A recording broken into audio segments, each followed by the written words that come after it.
I don't know what it is exactly, but somehow the way people are wired, I'm just kind of wired to work. I love working, I love being busy, I love achieving, accomplishing things. Everybody's the same in business. It's how are you performing? How are you doing your job? Are you achieving? And I can't really say that's ever been a problem for me.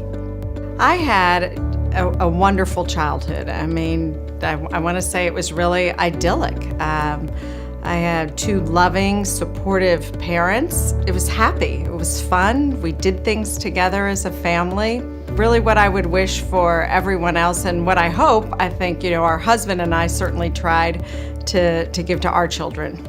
My parents were both teachers. My father was a math teacher in junior high, and my mother was a third grade teacher. So, school was important.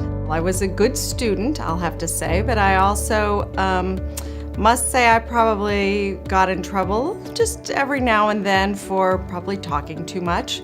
Initially I was going to major in math and be a math teacher or a math professor. And then I got a little taste of, I can use that math and that logical thinking, but major in accounting and make more money. And I was very motivated by that, I don't mind saying. I could not wait to start work. I could not wait to start making, at the time what I thought was big money and just working. And it was awesome. I loved it.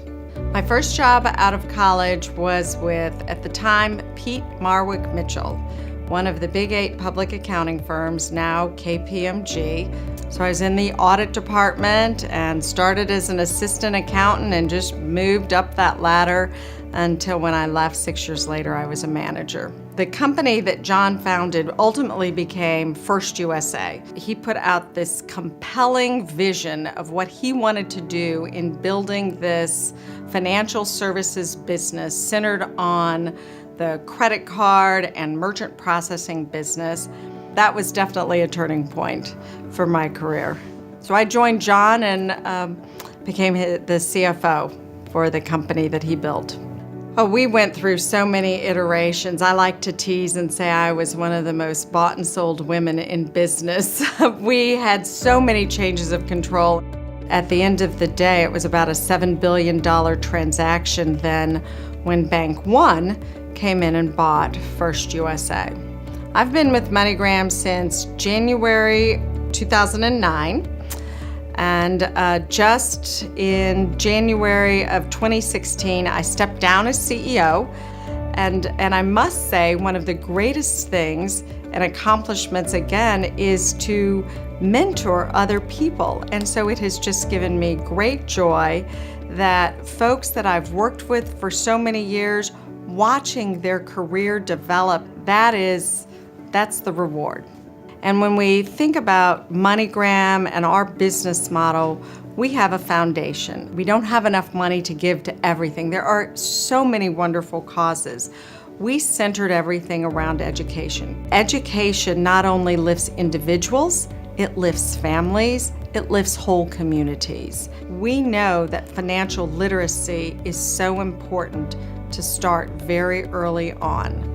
And so I applaud all the great work at JA that they do in getting that instilled at a very early age.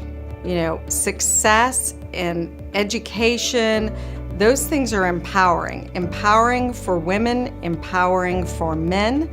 And I want the playing field to be the best it can be for everyone to achieve as they desire to achieve for themselves.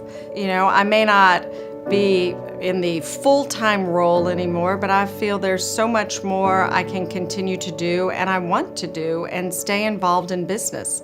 I love business.